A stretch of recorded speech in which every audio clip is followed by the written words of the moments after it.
Perfect. Just to start with the introduction, my name is Jack Murillo. I'm a current undergraduate student here at the university, majoring in liberal studies with a minor in art history. And I just want to talk or point out a few observations that I had from my personal encounters with these artworks. And I want to know what you think about them as well. So I'm going to start with this installation, which is untitled by Sam Falls, but we're calling it Chimes. And then I'm going to move on to an installation further behind us called Forms from Life by an artist called TYPOE. These are installations that I picked out to talk about, and I want to talk about a bit about the reasons why I chose, first of all, this one in particular. The reason I picked this is relating a little bit to my background. I'm a tour guide for the University of Houston. I work in admissions, and one of the jobs that come with that is learning a little bit about like the history of campus, the lore of campus, as it relates from location to location. And what I know about public arts UHS is that they seem to be very intentional about where they place their installations, whether it's a site-specific work or just whether we choose to bring in a work for a curated exhibit, for example, as is the case here.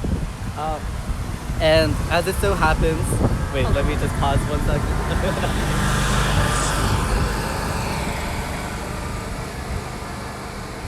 Okay.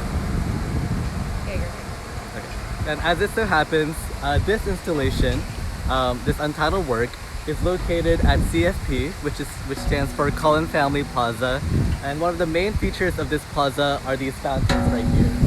So I know a little bit about the history of these fountains. One fact being that these fountains actually used to be a reflection pond before Tropical Storm Allison came in 2001 and wrecked through the pond until it had to be renovated into the fountains that we see today. But going back to the reflection pond, there are a couple meanings that I associate with that. The first is sort of the literal meaning of reflection, as the pond having a literal reflective surface. And the second meaning is being a place that invites reflection in the people that pass through this plaza. And that sort of marries into the second reason why I chose to talk about this work, is because I'm sort of relating it to meditation and mindfulness, and those are some interests that I've been cultivating within the past year or so, along with an exploration of like Buddhism. And there's a story that I think about that I think Thich Nhat Hanh references, who's this like Buddhist writer. He talks about this lake, which is a reflective body of water. And he talks about how the lake sort of experiences life, experiences living. Because it's reflective, it doesn't really hold on to the things that it encounters. It sort of just lets it pass through the surface. So for example, if there's a bird that flies through the surface of the lake reflects the bird flying through, but it doesn't hold on to that image. It lives explicitly in the present. It doesn't grasp onto the future or the past. Oh my god, I just burped. Anyway, that's a really prominent theme, within mindfulness texts and like mindfulness teachings, meditation teachings, is staying within the present moment. And I think that lake story, it functions the exact same way as a reflection pond. It reflects what's in the present moment, but no more and no less, no future, no past. And also invites that sort of spirit of reflection in the person as well. And I think these chimes embody that same spirit too, which I really appreciate about it being located here. The chimes are a very like peaceful object if you think of like traditional chimes that calls to mind the present moment. So of course the pond became the fountains that you see today. So it still retains some of that reflective feature of the lake and the pond on the surface of the water as a reflective surface. But there's also a new sonic element added to it as well. with the running water. The running water being like a sort of like a white noise machine that just makes it easier for you to be within the present, that recalls you to within yourself, if that makes any sense. And it's just sort of not necessarily like invasive interruption, but just a sort of interruption in whatever other like sonic elements, internal sonic elements you might have. It makes it easier to stay within the present. And the chimes have both like this visual feature and the sonic feature. The chimes like make sound, and it's a sound that is reflective of its environment, of the natural environment, the wind. It calls attention to that sort of present state, the natural sort of state of being. And to talk a bit about the visual element of it, one thing that the artist sort of implemented within it is this sort of like, I don't know, this little flat shelf that the chimes clash against. And if you can notice this, it's sort of every time the chimes clash against this shelf thing, a bit of the color gets scraped away. And the artist sort of describes this as a way to record or mark that present moment, the moment where someone felt the need to clang the chimes, or the moment where some wind came in and activated the chimes. So the chimes also become like this instrument, this record of the present by making color subtractions, this color exchange. But it's not necessarily scientific in that he added like any sort of numerical record or whatever. It's a purely qualitative feature of the color being subtracted away. And I feel like that aids maybe a bit in this present moment idea, and it being not necessarily like a purely logical experience, but a full sensory experience. There's another observation I want to point out, the fact that this is sort of larger than life. I'm not really sure what to make of the fact that it's larger than life. I think there's something about it that's very fun in its artifice. It's clear that like a human constructed this, that it's a communally generated construction, and that these colors are very much like, you know, outside the natural world. Yeah, I'm not sure what to make of that, but I just think it's an interesting observation. But if you guys have any ideas about these observations, or any of your own observations, please feel free to share them, and we can make meaning out of them together, especially as we transition into our next installation. Awesome. If you are just joining us, we are on a walk with a UH student today, Jack, and he is talking to us about the color field exhibition, particularly the wind chimes we just saw.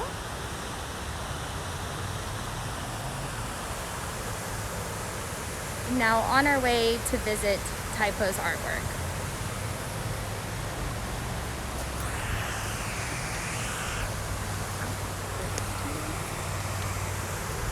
If you want to keep going.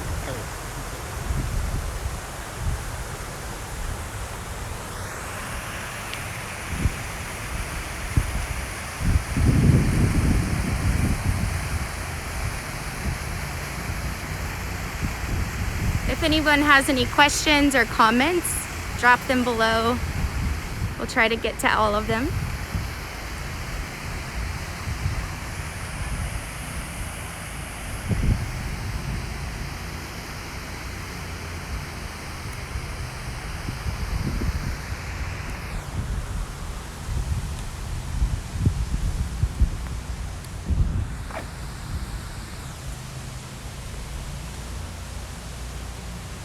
So where are we going now, Jack?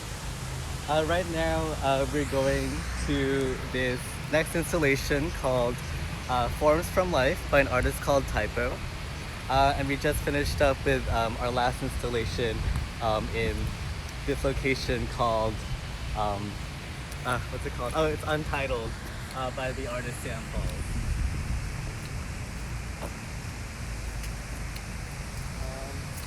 Is this a good? Yeah, yeah, this is perfect. So like I said, this is called Forms from Life by an artist called TYPOE. And I'm just gonna do the same thing and make a couple observations from my personal encounter, what comes up for me. But if you wanna do this along with me, if you have any of your own personal encounters or experience with this in this moment or in a moment that you might have visited before, please feel free to share that, and I'd love to read some of those comments and respond to them too, or have other people respond in the comments as well. But this particular observation just happens to be consistent with the artist's intention, but to me, the way I'm seeing this is they are children's toys. They are literal, like the building blocks that you might play with as a child. They're like very geometric features. And again, that's sort of consistent with where the artist draws that inspiration from, is from those children's blocks. And what's standing out for me is again the location, is where this was like intended to be installed. So again, it's on Collin Family Plaza, CFP, but it's also on a college campus. And I think there are, a couple interesting things about that. The college campus is of course home to college students. It's this transitory sort of space between teenhood and adulthood if you're a traditionally college age student. And it's also, again, on CFP, the Collin Family Plaza, this plaza being sort of an interstitiary, or like just an in-between space, a liminal space. There's no like necessary function of this plaza other than it having it being passed through. In the same way that there's like an explicit function with the administrative building, or like the college of education, or like this building right here, all of which buildings that have an explicit function, but this plaza, these fountains, they just exist for us to walk through, and so in a way it sort of becomes this bridge between one point to the next point. And what I also find interesting is that it's located right at that bridge across the fountains too, so it sort of aids in that theme. And of course, like the college experience sort of mimics that as well, this bridge between being educated and pursuing a career. But I feel like there's also something very subversive about putting children's toys here, a child not being like neither a teen nor an adult, the same way the college might house both those things. And there's also this owl right atop that blue cylinder, which for me is immediately associated with like wisdom, knowledge, the pursuit of those things, the values of those things. And I think in associating these children's blocks with the college campus, with the owl that might represent those values, the artist TYPOE, I feel like it's sort of like sending us a reminder about this link between learning and play, between play and this natural, like social, spontaneous experience that sort of reconnects you to like your humanity almost, and to the social living, social well-being. So I feel like, I don't know, if you have any ideas about those observations, if you can help me clarify what these observations are sort of orienting me towards, I would super appreciate that. That would be super helpful. But those are the sort of meanings that I happen to be making out of this. And also, I think going back to this idea of artifice, these are forms from life. It's not forms of life. Again, it's very geometric, and these colors are very like artificial. That yellow is really yellow, that pink is really pink, that blue is really blue, colors that you don't really see in the natural environment. And again, they're also larger than life. So they're clearly artificial constructions, human-made constructions, yet they're still from life. They're still inspired by the natural world. And if there's anything that you can make out of that observation, because we see this as a consistent theme within the color field exhibition. We saw it with the chimes, the larger than life chimes. This artifice, I feel like, invites that same sort of play, invites the human interference or human generation. Um, maybe maybe the artist is trying to orient, you know, the college experience as an experience of play and also a generative human experience, and not necessarily like an experience that orients you towards a career to like feed the economy. And I think that goes into the subversiveness that I sort of see in this installation as well. If you want to take some time to look at the installations, we can like build in a period or like to walk towards it. Okay, yeah. I think this would be super beneficial too, just because um, it continues to invite play for me in its being larger than life. Like I just want to stand under that archway, like big archway, or I just want to sit on that cube or sit against that cube. Apparently we're not allowed to touch it, but like I don't know how you can like not touch this. It's just it invites like this playful experience and this environment of play. This is sort of almost like a fantasy world.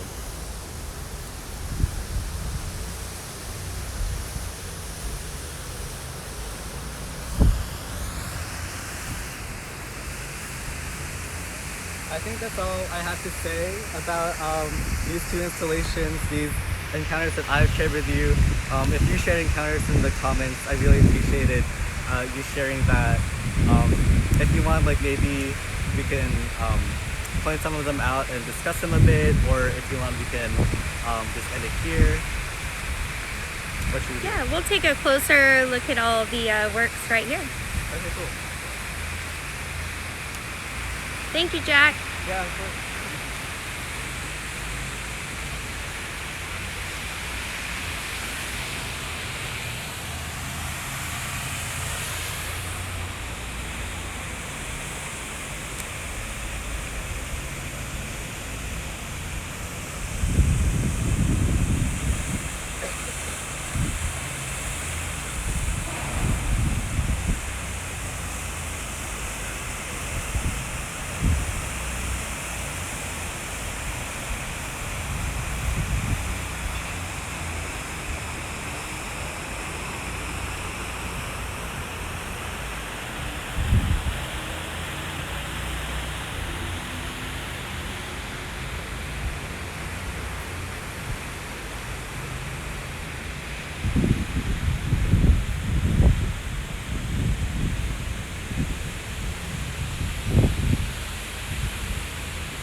Thank you so much for spending a little bit of your time here with us. I hope this was as generative for you as it has been for me.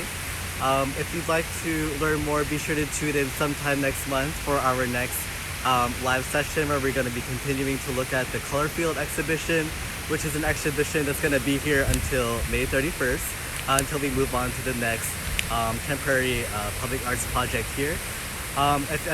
Again, if you'd like to learn more, you can also check out, I think it's publicartsuhs.com. .org. Okay, yeah. publicartsuhs.com. .org. .org. Oh my god. And thank you for joining us, and I hope you have a good rest of your day. Thank you, Jack. Bye. Bye. Go Cougs.